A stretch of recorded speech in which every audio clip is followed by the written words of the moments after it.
Hello, and welcome to episode 98 of There's Still Time, the very depressed AFTN podcast.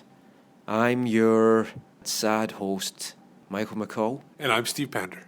Who's more upbeat than me, because, I'm pissed off by that result today. No, I'm not upbeat, but I didn't expect you to open up the show like that, so that's why it caught me off guard, so I thought I'd do a little bit more upbeat. Yeah, it's a tough loss, for sure. It's our Vancouver TFC post-game, folks, in case you're not sure. You got to see that coming. Yeah, it's, I talk about seeing it coming. I never saw that result coming. I went into this game 100% confident, which for me, after my pessimistic last couple of seasons, is unheard of. Yeah. I didn't think the Whitecaps were going to lose that. And for that first half... No, it didn't look like it at all. But once again, something from last season came back to haunt them. The turf monster. Yeah. Rivera's goal. We'll come to all those fun facts and moments. But no, once again, Vancouver's inability to convert the numerous chances that they created came back to cost them really dear. Yeah, they didn't have that, however you want to call it, throat-stepping goal, the one that just takes the other team out of it completely. Even before they scored the goal, there were times too where they the first 30 minutes, first half they carried the play essentially. The TFC only had two chances, one was wide, by Giovinco in the first 20 minutes or so, and then they got the goal. But other than that, it was all Vancouver, and they were just dominating the balls over the top. Creval and Caldwell, none of them could handle the speed coming on down that left side from Manneh and Rivero. Manneh was phenomenal in that first half. I mean, if you ever want to talk about a Jekyll and Hyde performance, Kekuta Manneh. What the hell happened to him at halftime? Because he was a different guy in that second half. I'm going to name a second player, and that's Pedro Morales. He as well went disappearing. He has actually started the first half. I think he was off a lot of the game. I mean, but there were moments in the beginning of the game, the first 20 minutes or so. Well, he sprayed some beautiful balls about, and I love seeing balls sprayed. But then after remember that one kick he got in the back of the shin by Bradley, where a lot of people thought Bradley should get a yellow card for that. After that, that's when his play dipped big time, and he was bumped around a couple more times after that. Got an elbow in the head, and as soon as you get a little bit of physical, get a little physical on him, I think he starts to disappear and fade away in the games.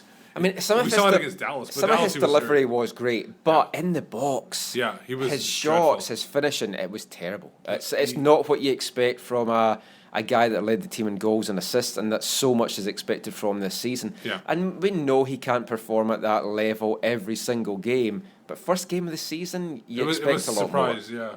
But you were talking about Manneh. Yeah. Manneh, first of all. Well, let's come back to the individuals. Let's quickly pick at the carcass that is Vancouver Whitecaps' first home opener defeat since 2002.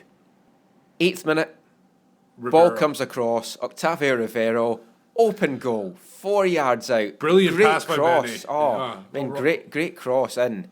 And he'd like that back. Robbo said afterwards that he thinks he felt that he was offside, so he maybe took his eye off the ball. He was surprised he was so open, maybe. Yeah, I'd like to blame the turf, but that was a horrendous miss. Yeah, he got caught in his feet, basically. But what I will say is, I take my hat off to him. My hat's off at the moment, but wait a minute. Got to put my hat on. Hat is on. I've taken my hat off to him now. Actually, physically did that, even though no one's watching me, but there we go. But tipping my hat to him for bouncing back the way that he did, because that could really have played on his mind. Yeah. And the joy in his face when he scored, it was great to see. Yeah. But it looked to all purposes that it was going to have been between the 18th and the 19th minute, a game-changing minute there. Because Giovinco, that's when he missed the shot. Giovinco, nice footwork, inches by Ousted's left-hand post. And then Whitecaps go up the field with a phenomenal delivered ball from Ka. You don't expect that from your big centre back, beast of a centre back. Great control from Rivero. It looked like he had maybe knocked it a little bit too far ahead of him. And that's where we thought that I was mentioned to you at the time. I thought Bendik, that's where I thought he would charge more because he saw that big touch. Yeah, and but he stayed in his spot. But we were talking to Davey Norman at halftime, and he had said, no, that was a perfect control from Rivero. It looked big, though. Maybe we're used to Maddox doing that so much. The reason he thought it was perfect control was it put it just far enough ahead of him that Bendik couldn't commit, because if he came too much, he'd get chipped. So he was kind of caught in no man's land. That's why he was basically cemented to the floor. A great finish, and 1-0 up to the Whitecaps, and the way that they were playing and dominating and destroying that back line of Toronto, who had no shape at all. Yeah. And they were playing a really high line. I mean, I said to you, this is going to be 3 or 4. Yeah. But, how they cocky fall. Yeah, they made some great adjustments. I'm not. You'll hear the audio later from Greg Vanney. He talked about the adjustments he made. But they made some great adjustments. Vancouver had a little bit of a showing in the first 5 minutes, but then after that, it was all TFC. And it's like I've got to give credit to TFC, and this sticks in my craw, as we say in Scotland. It's like giving TFC credit for anything pains me greatly. They did well to control the Whitecaps in that first half, and it allowed them a chance to get in at the second half level. And we'll talk about their goal quickly. Altidore ties things up from nowhere, but again, Giovinco, great footwork to slip him through. Yeah, and for a big man, it's like he showed a nice little deft touch and rounded instead, buried it. Yeah, and it was started off from Osorio, who was really kind of invisible for most of the game, but he showed up there. He basically escaped the tackle, got to Giovinco, who escaped the tackle, and then slipped it right to Altidore. Altidore took, and I think David Ousted thought he was going to take a quick shot right away, but he took a touch around him and then slipped it right in the inside of the post. It was just inches from hitting the post, basically. It was a perfect shot. He did well. As you said, those missed tackles from the Whitecaps, that's something that folk have been concerned is going to be a case, because it's kind of some slow defenders back there. Slow defenders, but a lot of overly aggressive too sometimes. Beitashour in the second half in particular I thought was really poor with some of his tackles. But it got Toronto back in the game. They withstood the onslaught towards the end of the first half, and then they got into the break at 1-0. Yeah, and then the second half, they, like we said, the first 5 minutes Whitecaps, rest of it TFC, and they it was around the hour mark when they converted. Yeah, 59th minute, great move. Beitashour left standing by Morrow. Great crossing in the middle. Finlay unmarked to blast it into the roof of the net. Well, Harvey was supposedly marking him, but he wasn't. I think he wasn't physical enough with him, and he should have fought more to get in a good position. Waston was there. I'd like to see the replay. We're recording this right after, so we haven't had a chance to see the replays, but I'm wondering where Ka was at the time. It seemed like it's just that he got caught up the field or something like that. It seemed to, essentially, there was nobody inside of Finlay when the cross came in, so it was an easy tap in almost. And from a TFC perspective, when you've got guys like Robbie Finlay contributing goals, it shows you that they've got a lot more depth, and it's a good sign for them for the season ahead. For sure. Because it's not just especially in the be, starting 11. They haven't left up. But one thing I'll mention, I was checking out their bench. If they get a few injuries here and there, they're going to be right where they are. So it'd be interesting to see how deep how the depth players can start contributing to the team. But then after that goal, the Whitecaps still didn't really push anything forward. And no, I mean, Robbo said they were void of ideas. Yeah. And it's like they had no spark. They were flat. Whatever they had in the first half, it was like a polar opposite in the second. Yeah. I don't actually think they had one decent chance for that second half. And the Tiber had one that curled just wide, but there was nothing. Yeah, the one substitution that I really questioned was Tybert coming off for Kofi. I know. No, I actually don't mind that. No, but because obviously I don't like Canadians playing. But seriously, but Kofi really didn't provide much. No, and but Tybert was at least attacking, and it felt like TFC got more of the midfield once Kofi came on. But I think what they for me, and Robbo didn't actually. No one asked him this in the the post-game thing. But for me, the reason that I think he brought him on was Kofi is more of an attacking presence than Tybert is. But he didn't provide anything. No, but in theory, Kofi is. Yeah. But also, he's more aggressive and more physical, and you saw it. He put himself about early, committed a couple of fouls, amazingly didn't get booked. That's what the Whitecaps should have been doing early. We were chatting at half-time, and one of the things I said is, what the Whitecaps need to do in this second half is someone has to come out, take the booking, and like go in hard on Giovinco right at the start of the second half and just take him out the game. No one did that, and I think Kofi was brought on for that. Oh, and Steve has just pointed out that he was actually booked in the 77th minute for persistent fouling. Yeah. But by that point, I'd kind of lost the will to live. I wasn't really paying any attention. Because do you know what makes this defeat even worse?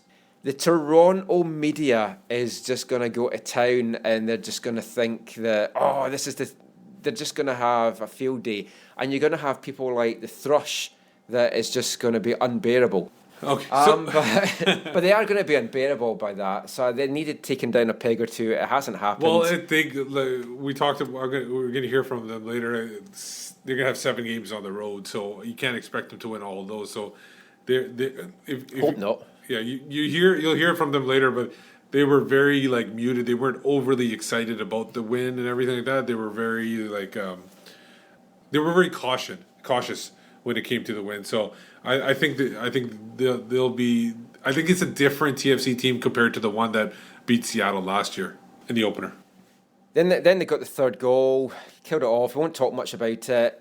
Was it a penalty for you? Yeah. I at first I was like, nah, and then I saw the replay in it. Yeah, it's going to get given 9 times out of 10, if not more. When you stick a leg out in the box and bring the guy down. Now, Altidore, again, used a veteran presence. He was appealing to the ref right away.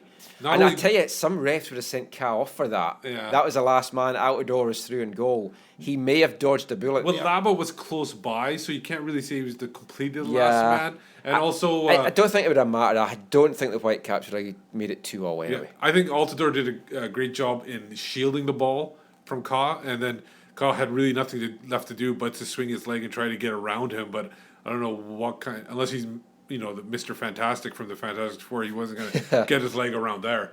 So I think it was a legitimate penalty, and I didn't see, even if they hadn't scored or hadn't got the penalty, I don't see Vancouver coming back from that. They were, like you said, void of ideas in the last little bit. And then Altidore celebrates in front of the Southsiders, bottles and cans come raining down on them. Yeah. Some guys are going to get suspended. I was going to say it was like being back in Scotland, but in Scotland we don't throw anything away, so it's So we'll talk a little bit more about some aspects of the Whitecaps' performance and Toronto's performance in a little bit. But for now, let's hear some audio from both coaches. We'll start off with Whitecaps coach Kyle Robinson, and then Steve, you went to the Toronto locker room and got some audio from Greg Vanney. First half, I think there was really only one team in it. Could have scored a couple of goals, didn't, scored 1 goal. Second half, I think they used their experience to keep the ball. They got good players, and we just didn't react right in the second half. So, got to take it on the chin. I think if you look at the number of chances, I think we actually had more chances than them. They take the chances, we don't take our chances, and that's what the game is about. The game's not about what you do in the middle thirds; it's about what you do in the boxes. As I said to you yesterday, and the good thing is you get to go back to work on Monday, and we go again next week.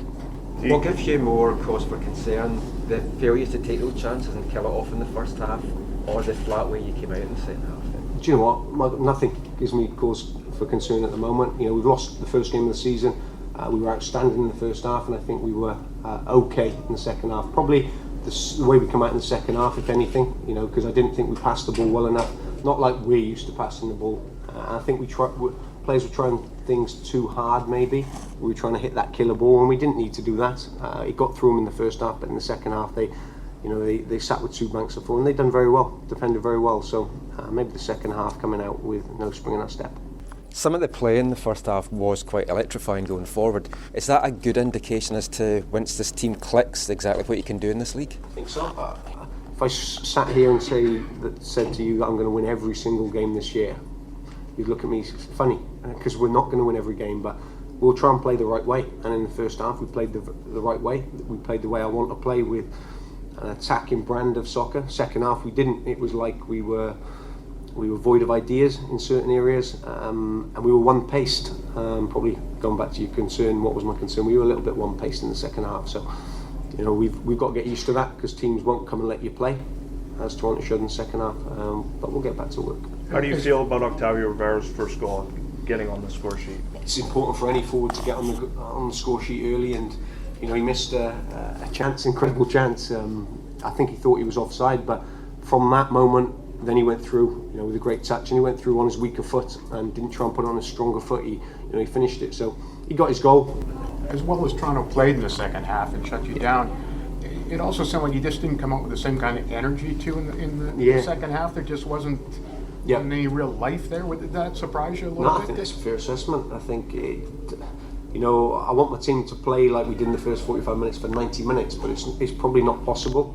You look at games all over the world, and you know, they go through phases, and each team has their possession stage and has their on-top stage, and I think we had our on-top stage for 45 minutes, scored, you know, and went in at 1-1. I think then Toronto, with their experienced players, they managed the game, and when they went 2-1 up, then we were chasing a little bit and vulnerable to the counters, and then got caught with a third. So it was disappointing, but you know, some things in life are disappointing, Gary. Yeah, it was, in the end, very nice. I thought in the second half we definitely pulled it together a little bit. The first half was a slow start, and we were fortunate. I think they didn't take some chances, but we definitely organized some things a little better in the second half, and I thought we very much deserved it in the second half. So, what were the adjustments you made? Because, I mean, the first half seemed pretty much they were really killing you with their speed. So what, the second half, obviously, I thought far more composed. What were the changes you made? Yeah, I mean, first and foremost, I thought we were very reactive. We just weren't recognizing that what they were doing, which is receive the ball, turn, and put the ball behind you, especially over towards Manneh. And we were very slow to respond or anticipate that was the ball. Second half, we did a better job of organizing that and recognizing, taking away the space behind us. Then they had to play in front of us a little bit, and that allowed us time to get our midfield into the defending effort a little bit more, and they became a lot more predictable for us. And that was, once you solidify things defensively, then we had to just adjust a couple of things on the attacking side to be a little bit better and cleaner in possession, and opportunities were going to come off of that. And I thought we handled the adjustments well, and guys made good decisions. We got ourselves a lot more organized, and as a result, I thought we really took control of the game. What were your thoughts on Sebastian and Jozy? I thought Sebastian was good, especially getting into the second half. I think in the first half, as a lot of players that are coming here, they have to adapt a little bit to the league. It's different. Obviously, the defenders were a lot more physical. They were closing pretty quickly, and so for him, it was just getting a feel for it. Also, the turf is a little different, so I think he was getting a feel for it, and he really found the game, I thought, in the second half and had a much greater impact. I thought Jozy played like a monster. He showed you what he can do. For anyone who questioned whether he could score goals, I think he proved something today that he's going to be a handful, and the ball he took down for the PK was ridiculous, and being able to protect the ball like that and keep the defender away from it, that was just a world-class play, really. So I thought he was outstanding. Starting the season 7 games on the road, how important is it to get that first win under your belt?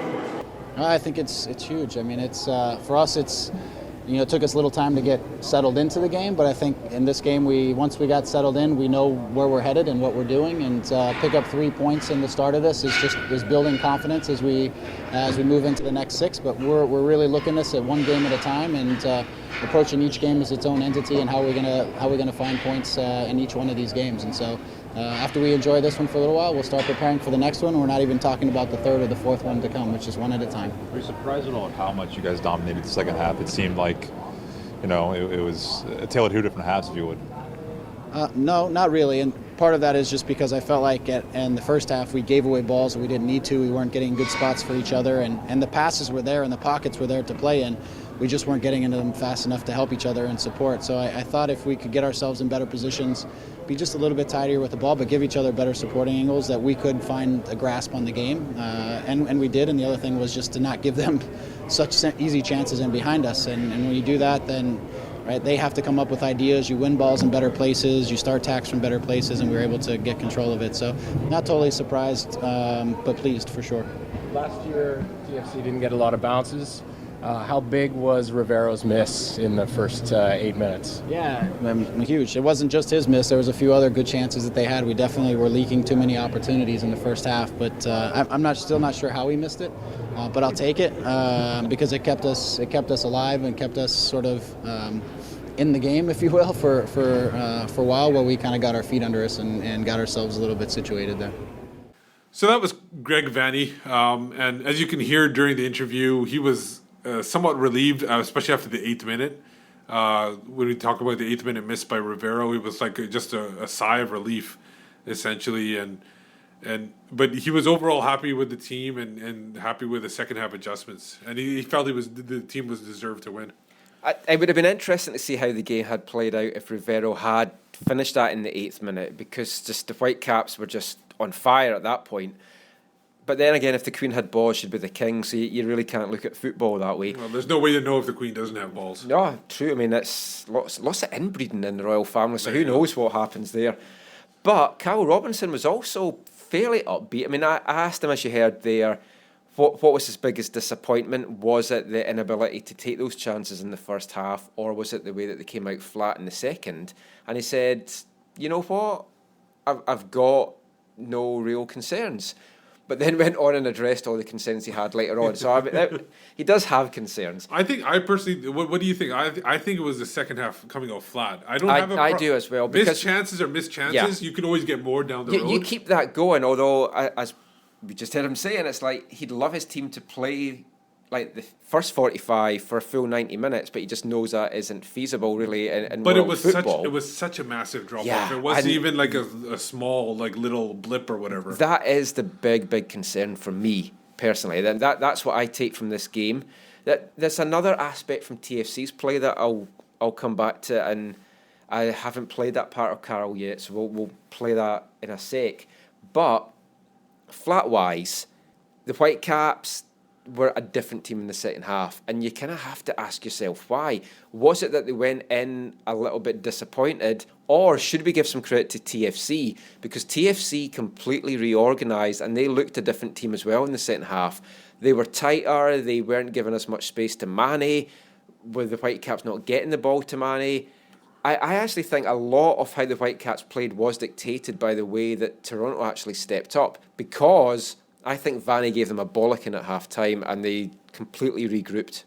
But to me, Vanney doesn't seem like a guy that would do something like that, like throw the toaster in the oven or whatever the hell the term is. Well, there's ways. Or turn on the hairdryer. That's it. Turn on the hairdryer. Don't throw a toast in the bath anyway, because it's like that. That's definitely not fun. No. You will be toast. But I think Vanney, and all managers can do it to a certain degree, and it has to get done, otherwise they shouldn't be managers. It's true. But Toronto did well.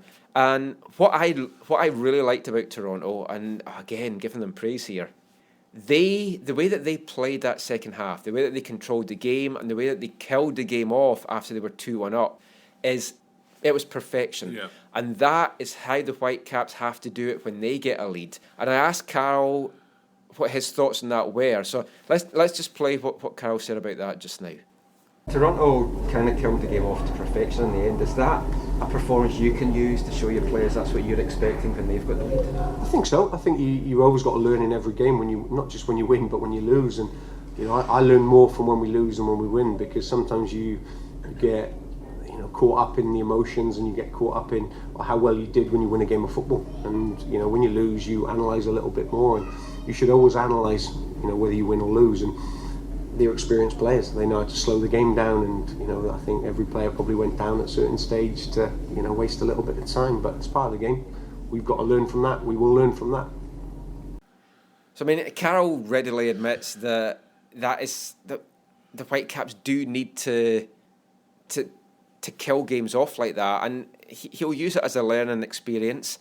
And hopefully we'll see in the next couple of weeks, especially next week against Chicago. I mean, you have to think they're going to take something from that, and then maybe use what Toronto did today and do the same thing in Chicago. The worrying concern is their last two games. Kind of the last three games, but the game against Staubach was the second reserve team. Yeah. The Chicago and this game, they had the lead, and basically obviously this one they gave up and lost the game. The other one they gave up and drew. Chicago's tired legs, and I mean that makes sense. This wasn't tired legs. This was just they had lacked any creativity. One thing I was surprised about was Nicolas Mezquida against Starbuck and against Chicago was fantastic, and we kind of knew that Vanney was going to beat him out. But to not even get on, that must depress the guy. Because the when Maddox came on for Rosales, I was like, yeah, they have plenty of speed down the wings now, but who's going to provide the service inside the box? And at that time, Beitashour kind of came up the field a little bit, but Harvey showed nothing coming up. He really didn't join into the attack. I mean, I called. I said Mattix will come on for Rosales, and then Vanney will switch wings, and I mean that was always going to happen. That Hurtado, although he provided a really nice corner, I was kind of blagging him a little bit when he was about to step up to take that corner, and he delivered a nice corner. But Hurtado, I would have put Mezquida on for Hurtado. I didn't see a reason to have Hurtado in there, but I guess Robbo has his reasons why. I hadn't even noticed that Hurtado had come on, so again I was just so busy writing my post-game piece early.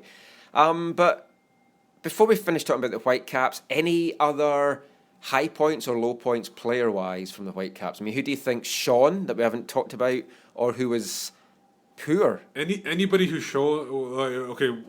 anybody who impressed is going to be the first half, essentially. Yeah. So guys that impressed in the first half, obviously Manneh, we talked about him.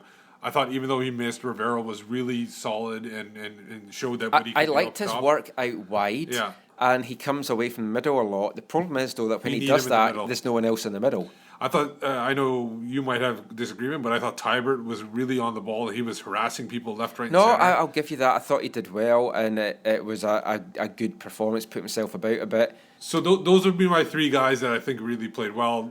Poorly, I know it's 2 goals and there weren't really other opportunities, but I thought 3 goals. Sorry, the penalty as well. But I thought Alstead could have done a little bit better, especially on the first Altidore goal. I know he expected the shot to come right first touch, but I thought he could have stayed on his feet a little bit more. A couple of other guys, I think you're right. I think Beitashour had a horrible second half.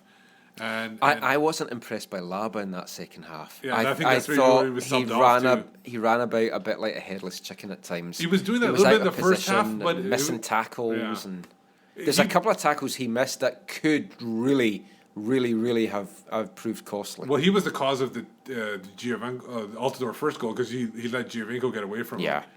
He seems to get overly aggressive sometimes instead of keeping the player in front of him, and he seems to go to the wrong side, and the whoever has the ball seems to know that move and then goes around the other way, and he seems to escape from him. As we heard from Robbo there, I mean, Robbo said after the game that he felt that the players were trying too hard in terms of trying to get the killer ball, but I think they were also trying too hard to close the guys down, and they were jumping in, and then Toronto just did little flicks away or turns and then got past the guys. So they really have to work on that. It's the first game of the season. It's a long season ahead. It's just disappointing to lose at home. I tweeted out, TFC beat Seattle last year on the in CenturyLink Field, and Seattle went on to win the Supporter Shield, and TFC went on to miss the playoffs again. So you're calling it now, Vancouver Whitecaps Supporter Shield winners? Well, you heard it here first, folks. Predictions saw we finish 4th, but I have no problem with it. I expected them to, they can't be winning every home opener.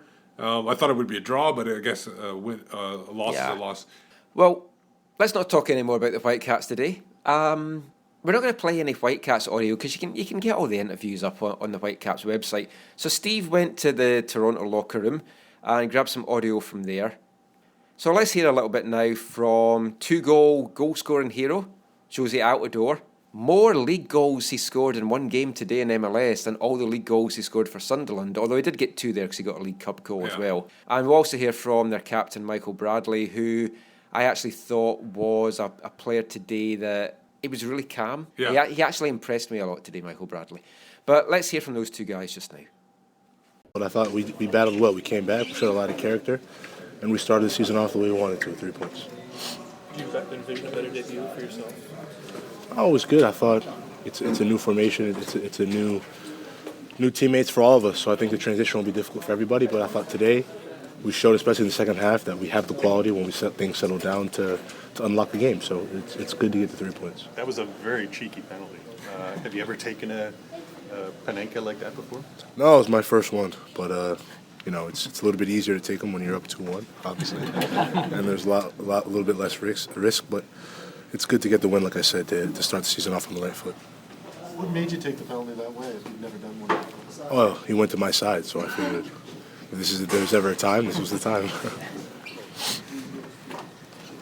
Any concern for a second? Is going to come back off the crossbar? Nah. Yes? Nah. Come on, man. Nah. I wasn't worried about it. Your chemistry with Javienko, was that what you were looking for today in the game?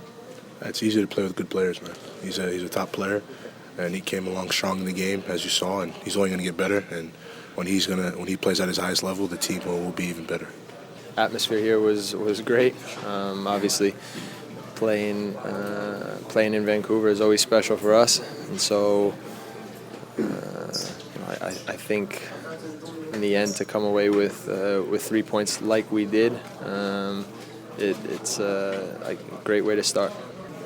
There was a period there in the first half where we were suffering a little bit too much, and they were causing us trouble. And he came up with a big play, a big saver too, and it again makes a world of difference. You have 7 games going on the road. You got the result today. How important is it to get guys like Sebastian and Jozy, who are used to playing in Europe, accumulated to the travel here in this first 7 games? It's one game at a time. You guys won't like when I say it like that, but really that's the way we're looking at it. It's funny. 3 days ago we weren't even sure we were going to be playing today, and so life has always different ways of making sure that you enjoy things. And so for us, there was certainly excitement coming into today, and now we'll just get ourselves back to Toronto. I'm assuming Monday will be an off day. Everybody will get a good day with their families, and then we'll be back in on Tuesday ready to keep working and making sure that, again, we continue to improve, we continue to push on. There's not going to be any... nobody thinks we've done anything after one game. It's exactly that, one game. And so 33 more, and then we've got a lot of improvement to do. Do you know after last year's win in Seattle that things were going to be more difficult than most people would have thought they would have been? I mean, did you know that, as you always say, the team might have been a house of cards at that stage, and that the win might have masked what the team really was back then? The margin between winning and losing in this league is so small, and anybody who doesn't know that, you figure it out real quickly. And so there may have been people on the outside who thought after one game that things were going to be a little easier than they turned out to be, but not. It wasn't the way we were looking at it on the inside, and I think, for the guys who were here last year, it just, again, it serves as motivation, and it serves as just a reminder that, listen, it's a great way to start.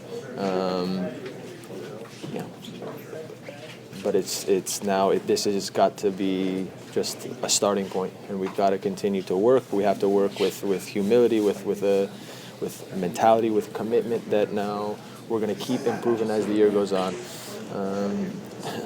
I've said it a lot of times. They don't pass out any trophies in February and March, and so we've got to make sure that we continue to improve, so that when they do hand out the trophy, that we're in the mix.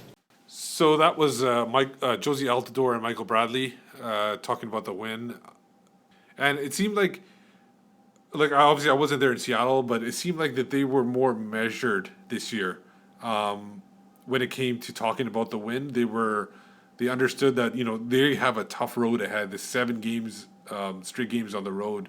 Due to the renovations at BMO Field, they got 7 games on the road, and it'll be interesting to see how they perform. They're almost going from playing one derby to another one, although I don't know how much you consider Columbus a derby, but Trillium Cup. But it's a very good team too in Columbus. They're on paper before the preseason and everything. So it'll be interesting to see how they perform against them and get a second look at them, how they are.